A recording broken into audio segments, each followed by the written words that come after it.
The morning sun glinted off the polished glass paneling of the executive conference room as Carlisle Mercer, the senior human resources director of Apex Financial Technologies, slid a sleek tablet across the mahogany table. On the screen was a crisp image of me entering the corporate tower of Kensington Holdings last Thursday evening at 7 o'clock. It was hardly damning evidence of corporate treason, but it was more than enough for what executive management had already decided to execute. We have received extremely concerning reports regarding your after-hours activities, Julian, Carlyle said, his voice clipped and unnaturally neutral, though his eyes burned with triumph. Our formal employment agreement explicitly prohibits working for another enterprise or performing advisory services while employed full-time at Apex Financial Technologies. We maintain a zero-tolerance policy for this kind of corporate disloyalty. Beside him sat Arlo Thornton, our vice president of technology. Arlo's lips curled into something between a smirking sneer and performative disappointment. Arlo was 46 years old, a man who had built his career on taking credit for the relentless technical labor of subordinates while deflecting every systemic failure onto administrative oversight. Julian, Arlo added, leaning back in his leather chair, you have compromised executive trust. Effective immediately, your employment is terminated for cause. Security will escort you from the premises after you relinquish all corporate property. I sat across from them in my dark blue suit. I was 48 years old, and I felt absolutely nothing. No surge of panic, no hot prickle of anger, not even a flicker of surprise.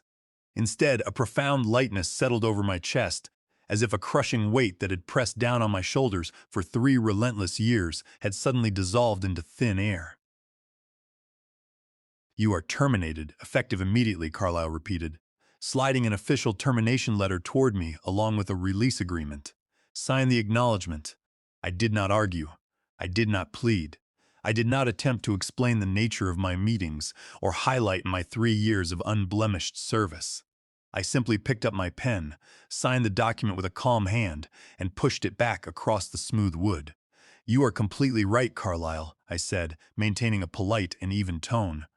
I should definitely focus on one position. Carlyle's expression flickered. A flash of sharp confusion crossed his face before he quickly forced his features back into rigid professional arrogance. He and Arlo had anticipated tears, frantic explanations, or perhaps a desperate plea for a severance package. They had not expected serene acceptance. What neither of them understood was that as I unclipped my silver security badge and laid it gently on the tablet, the invisible burden of protecting a multi-billion-dollar digital enterprise single-handedly evaporated in an instant. We will require all administrative passwords, root cryptographic keys, and system architecture access credentials before you exit the building, Arlo interjected, clearing his throat, clearly unsettled by my composure. Everything is thoroughly documented in the centralized knowledge repository, exactly as corporate protocol mandates, I replied with a subtle smile. That was technically true, but practically misleading. The documentation existed across dozens of formal files, but it was like handing someone a complex topographic map of a minefield without providing a compass or indicating where the live charges were hidden. Without my continuous live operational adjustments, manual override sequences, and deep contextual understanding of our legacy servers, the written manuals were virtually useless. As 2 uniformed security officers escorted me past the open cubicles, my former colleagues stared in stunned silence. Some whispered behind raised monitors, while others quickly cast their eyes downward to avoid eye contact. I packed my few personal belongings into a small cardboard box, a ceramic coffee mug, a small spotted succulent that had miraculously survived 3 years of fluorescent lighting, and a leather-bound notebook filled with intricate system diagrams that only I truly understood. From his glass-walled corner office, Arlo Thornton watched me pack. He made no move to step out or offer a handshake, even though he understood better than anyone in the building what my departure truly implied. When the security guards escorted me through the revolving glass doors of the lobby, the fresh spring breeze hit my face. I took a deep, clear breath for the first time in 36 months. By the time I reached my car in the underground parking garage, my phone vibrated in my jacket pocket with a text message from Vera Kensington, the chief executive officer of Kensington Holdings. "Still on for our 2 o'clock afternoon meeting?" I typed back instantly. "Yes, and I am now ready to accept your full-time offer as chief security architect." 3 years of building someone else's fragile empire was over. 3 years of serving as the invisible pillar, holding up a multi-billion-dollar corporate architecture, while entitled executives claimed the bonuses had come to an abrupt end. As I pulled out of the garage into the afternoon sunlight, the countdown for Apex Financial Technologies had officially begun.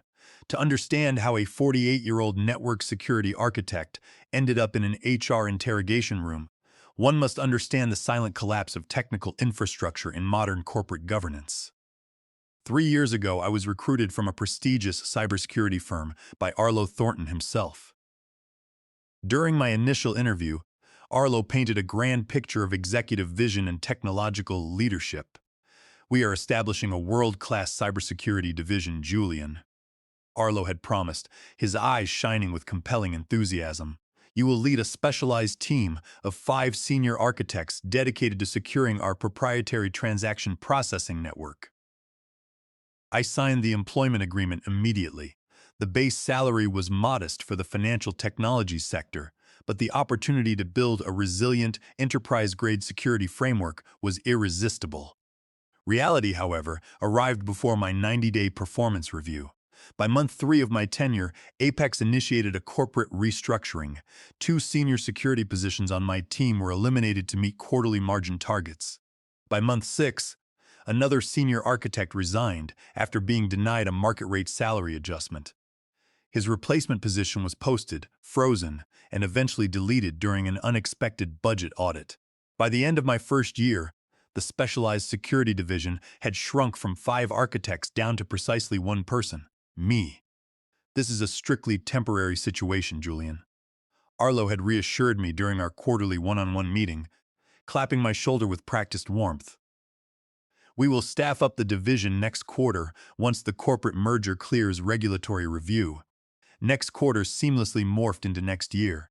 Next year transformed into an executive mandate to hold department headcount flat while expanding client onboarding by 200%.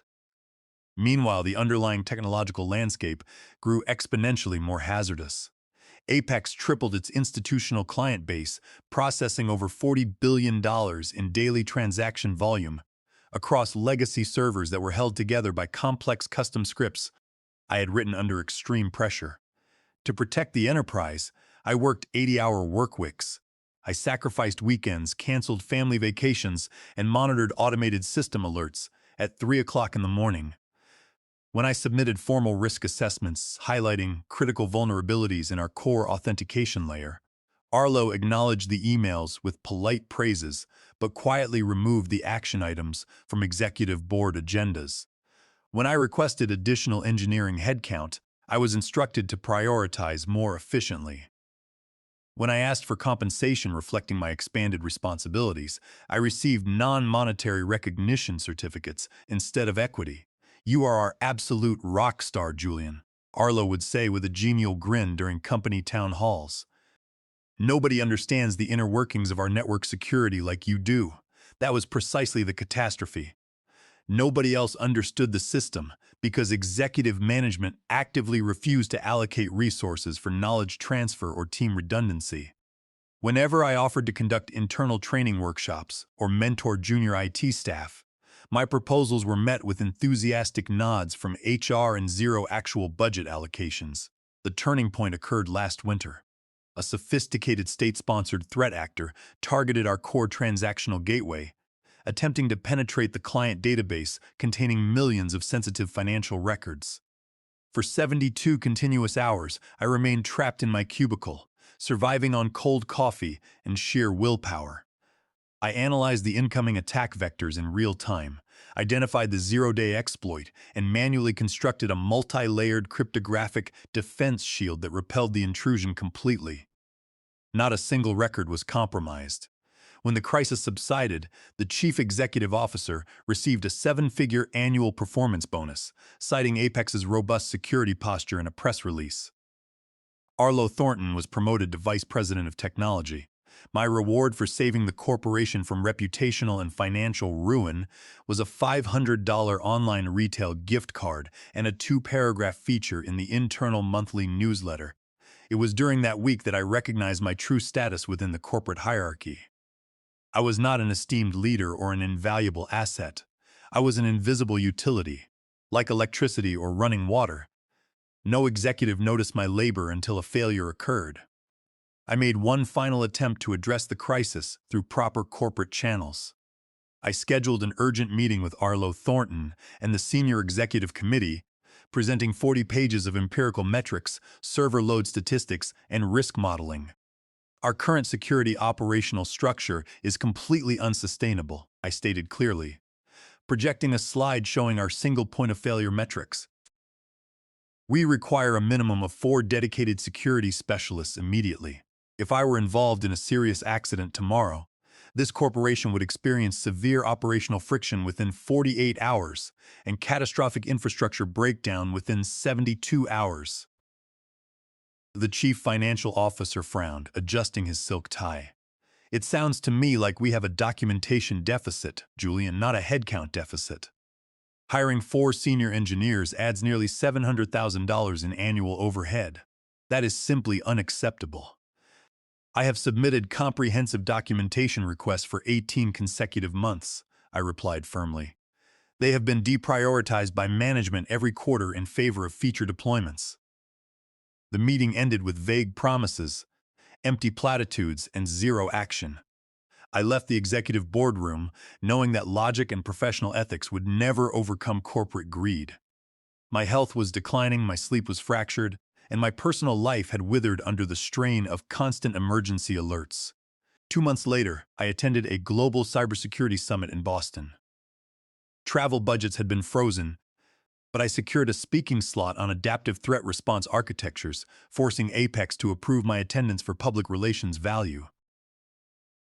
It was there that I met Vera Kensington, the chief executive officer of Kensington Holdings. Our primary enterprise competitor. Vera attended my keynote presentation and approached me at the conference center. "Your theoretical framework on dynamic cryptographic balance is brilliant, Julian," she said, her eyes sharp with genuine intellectual respect. "How have you managed to implement such complex architectures at Apex?" "Through relentless personal endurance," I admitted dryly. Over dinner, Vera offered me an independent advisory role. Kensington Holdings was designing a next-generation security architecture and wanted my strategic guidance on weekend advisory panels. The work was strictly theoretical, high-level, and non-operational. It did not involve touching live code, accessing proprietary databases, or violating any enforceable non-disclosure provisions. The consulting fee she offered for 8 hours of weekend advisory work exceeded my entire monthly salary at Apex. For 8 weeks, I lived a double life. On weekdays, I maintained Apex's crumbling digital fortress for an executive team that disdained my expertise. On weekends, I was treated as a valued authority by Kensington Holdings.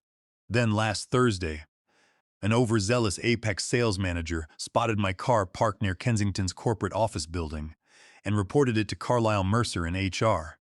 Carlisle jumped at the opportunity to demonstrate HR authority, framing my advisory role as gross disloyalty without investigating the actual scope of my work. They believed they were asserting dominance by firing me on the spot. They had no idea that they had just removed the only safety valve keeping their entire financial enterprise from self-destructing. On Monday morning at 8 o'clock, I arrived at the glass and steel headquarters of Kensington Holdings wearing a bespoke dark navy suit. The soaring atrium was flooded with natural sunlight, but what struck me most profoundly was the immediate shift in professional culture. There were no performative displays of executive dominance, no toxic posturing, and no tense silence in the elevators. Vera Kensington met me in the lobby with a warm, genuine smile and handed me my new executive badge. "Welcome to Kensington Holdings, Julian," she said, guiding me toward the elevator bank. "Your office is on the 14th floor. Let me introduce you to your security division." As we walked into the open-plan architecture suite, 8 senior security specialists stood up to welcome me. There was Preston, a brilliant threat intelligence analyst with 10 years of experience in federal defense systems. Maya, a cryptographic engineer who had authored several industry white papers, and 6 other highly skilled professionals, each covering a specific operational domain. "This is your team, Julian," Vera explained. "Every member has clearly defined responsibilities, full operational cross-training, and strict work-hour boundaries. We do not believe in single-point dependencies or heroic burnout here." The contrast was overwhelming. After 3 years of solitary isolation at Apex, having 8 capable professionals engaging in intellectual collaboration felt almost surreal. During our morning strategic briefing, my team asked sharp, insightful questions.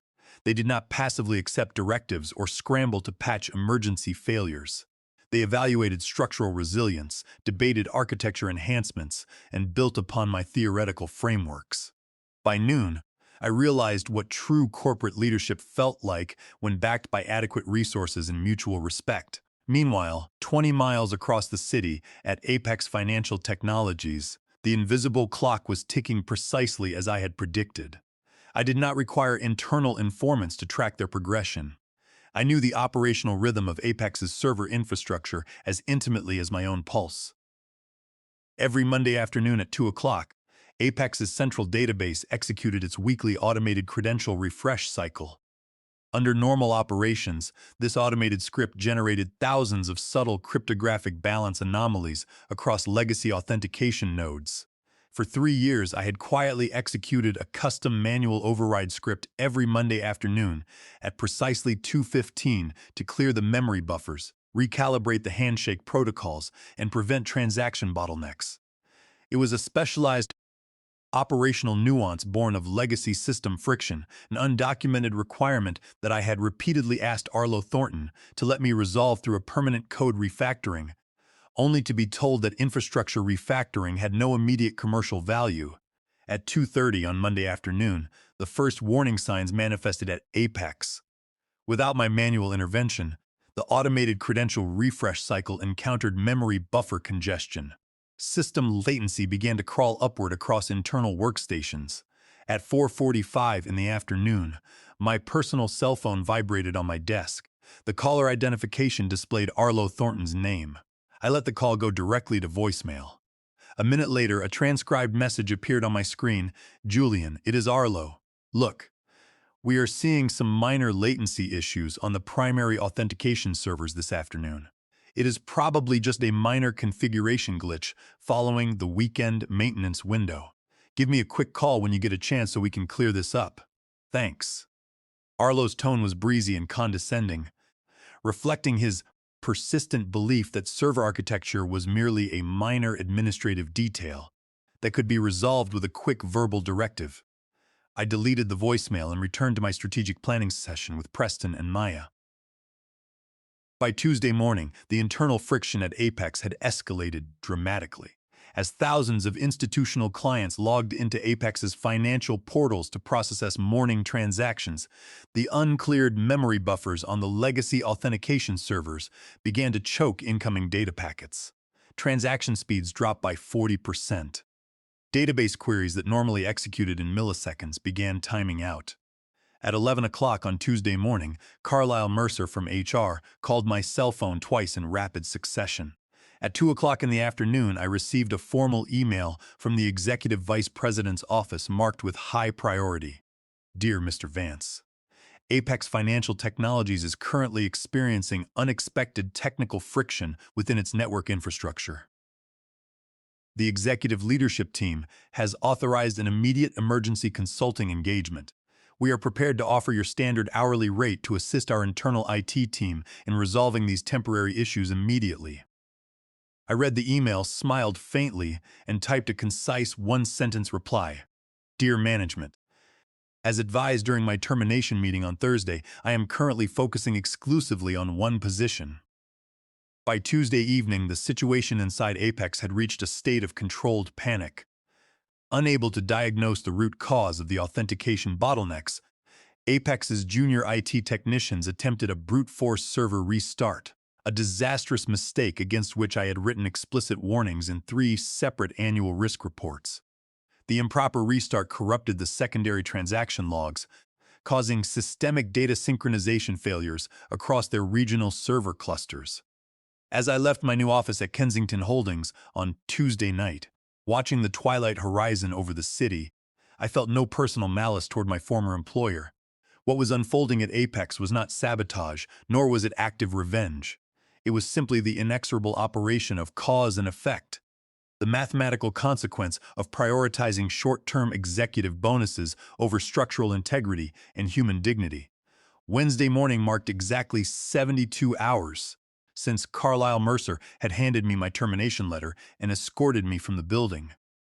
At 6 o'clock in the morning, as the global financial markets opened, the cumulative structural failure inside Apex Financial Technologies reached its catastrophic apex. The corrupted transaction logs combined with cascading memory buffer overloads to trigger a complete deadlock across Apex's core transaction processing layer. Database nodes began disconnecting sequentially to protect data integrity. Within 30 minutes, Apex's entire financial network went dark. Over 800 institutional clients, including major regional banks, hedge funds, and corporate payroll providers, found themselves completely locked out of their accounts. Over $12 billion in pending morning wire transfers froze in digital limbo. By 8:30 in the morning, major national financial news networks broke the story live.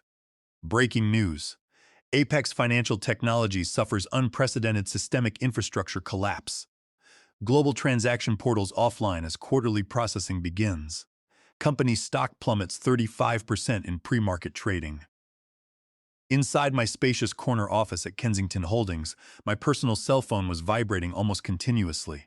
I had 63 missed calls, 48 text messages, and dozens of urgent emails flooding my inbox. Arlo Thornton sent a series of frantic text messages. "Julian, please answer. The entire core portal is down. The CEO is in a panic. Name your price. We will pay anything." Carlisle. Mercer left a desperate voicemail, his voice trembling. "Julian, this is Carlisle. We need to discuss your departure. The board of directors is reviewing the circumstances of your termination. There may have been a catastrophic miscommunication. Please call me immediately." At 9:15, a call came through from an unknown number. When I answered, the voice on the line was not Arlo or Carlisle, but Terence Winslow, the chairman of the board of directors of Apex Financial Technologies. Terence was a formidable 70-year-old corporate figure who rarely interacted with operational staff. "Mr. Vance," Terence said, his voice strained with immense pressure and exhaustion, "I am calling you directly from an emergency meeting of the board of directors. Our entire enterprise is facing total destruction. Our legal team initially suggested issuing a formal demand letter alleging breach of fiduciary duty or system sabotage under Title 18 of the United States Code, Section 1030, the Computer Fraud and Abuse Act." "Mr. Winslow," I interrupted calmly, "your legal counsel is welcome to file whatever actions they deem appropriate. However, I advise you to review my official offboarding audit records, my signed termination letter, and 3 years of documented warnings regarding single-point server dependencies. Every action I took was completely compliant with corporate protocol." Terence let out a heavy, weary sigh. "I have already spent the last 2 hours reviewing those documents, Mr. Vance. Our legal counsel has informed us that you did nothing wrong. In fact, your documented warnings were explicit, precise, and completely ignored by executive management. Carlisle Mercer and Arlo Thornton lied to the board regarding our operational readiness." "I am aware," I said quietly. 10 minutes ago," Terence continued, "the board of directors officially terminated Carlisle Mercer and Arlo Thornton for gross negligence, breach of fiduciary duty, and corporate misrepresentation. They have been escorted from the building without severance. We recognize that an egregious injustice was done to you. The corporation is falling apart, Mr. Vance. We need your operational expertise to restore the network. What will it take for you to save this company?" I sat back in my leather chair looking out over the city skyline. I had envisioned this exact scenario during many sleepless nights over the past 3 years. I could have easily refused, leaving Apex to plunge into bankruptcy and liquidation. But As I thought of the hundreds of regular administrative employees, payroll clerks, and innocent clients whose livelihoods were impacted by executive incompetence, I chose a different path. Mr. Winslow, I said, my voice measured and firm, I will provide remote operational consultation to guide your remaining IT technicians through the recovery protocol, subject to 5 non-negotiable conditions. Name them, Terrence replied without hesitation. First, I stated, my consulting rate is $50,000 per hour, with a mandatory 4-hour advance retainer of $200,000, payable immediately to my designated account before I provide a single directive. Agreed, Terrence said. What else? Second, I will work strictly remotely from my office at Kensington Holdings. I will not step foot in your building, nor will I take direct administrative control of your servers. I will provide step-by-step instructions. Your remaining technicians must execute them.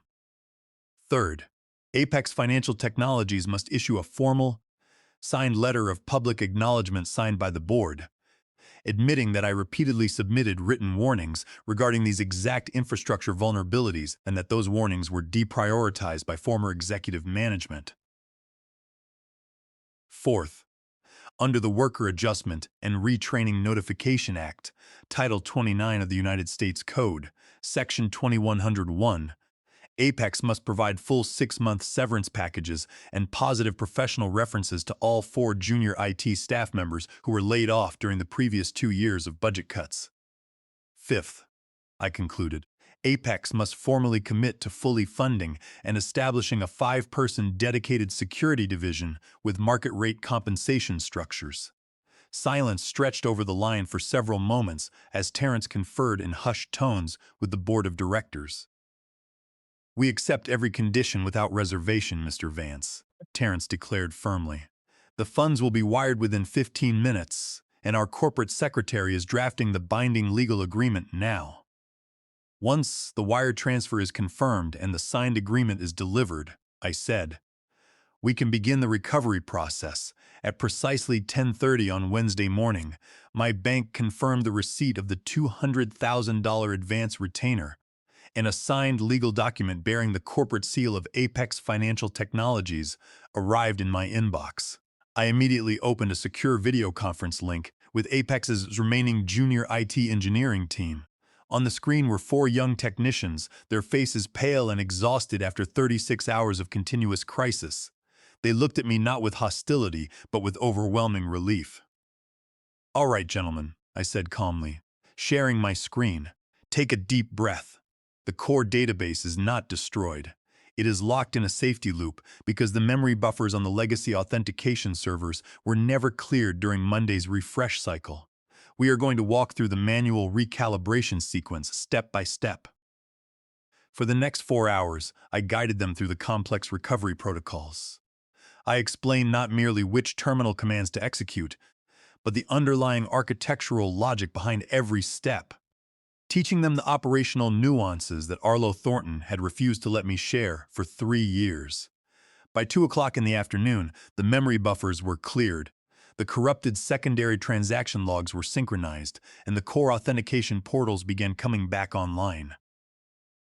By 3:30, transaction processing was fully restored across all regional server clusters. Apex Financial Technologies had survived total collapse, though the financial and reputational toll was immense. Their stock closed the trading day down 32%. Institutional clients imposed severe contractual penalties, and regulatory authorities initiated formal inquiries into their governance practices. That evening, as the sun set over the city, Vera Kensington knocked gently on my open office door. She walked in holding 2 glasses and a bottle of sparkling water.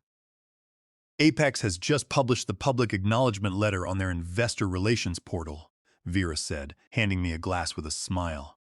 They fully acknowledged your written warnings and admitted that executive mismanagement caused the blackout.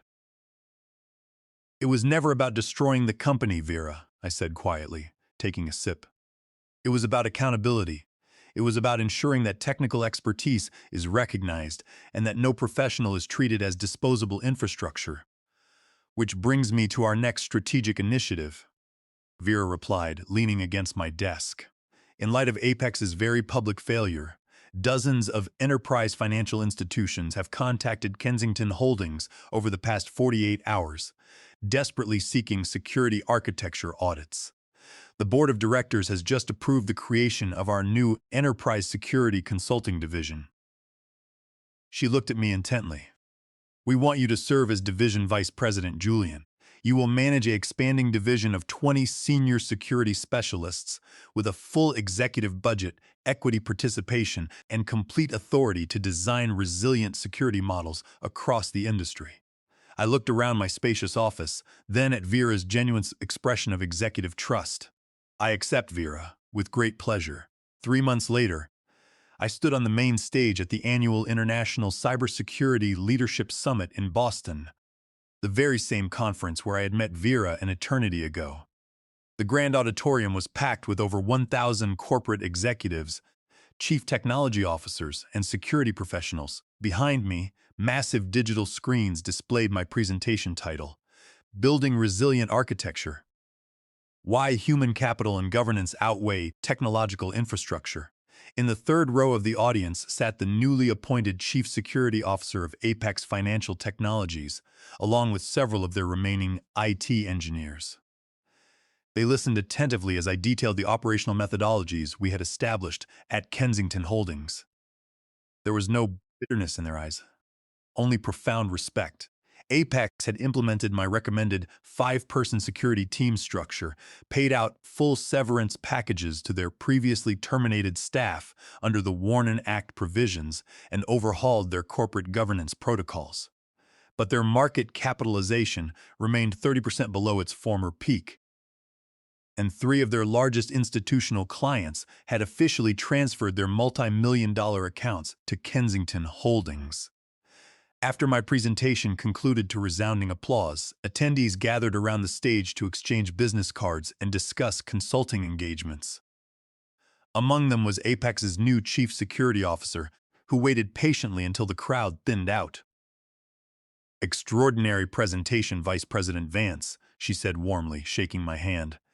"Your original documentation at Apex was brilliant once the board actually mandated its implementation. You saved that enterprise even as they were pushing you out the door." "Systems do not fail because of technical complexity," I replied with a calm smile. "They fail when management forgets that technology is built, maintained, and protected by human beings." She nodded in agreement. "You know, Arlo Thornton and Carlisle Mercer are still struggling to find executive roles in the sector. Every board of directors reads your public acknowledgement letter before considering their applications." I gathered my leather portfolio and stepped off the stage into the bright afternoon light. True professional triumph was never about malicious sabotage, petty revenge, or watching an employer collapse into ruin. True revenge was achieving such undeniable excellence, building such transparent structural success, and creating such a thriving professional environment that those who once undervalued you must forever live with the quiet, unbearable knowledge of exactly what they discarded.